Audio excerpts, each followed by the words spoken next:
శిశువు జన్మించిన తర్వాత తల్లిని శిశువును శుద్ధమైన వాయువు గల స్థానమునకు మార్చి అక్కడ ఉంచవలయును.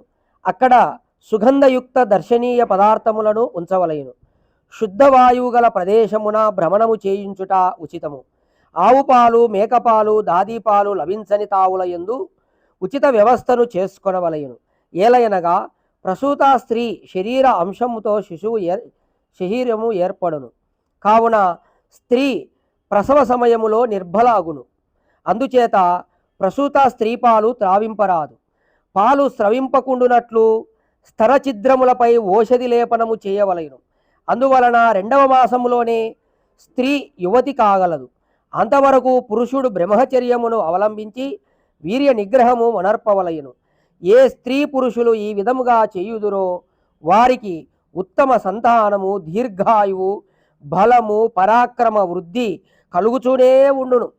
అందువలన సమస్త సంతానము ఉత్తమ బల పరాక్రమయుక్తయు దీర్ఘాయువు కలిగి ధార్మికమగును.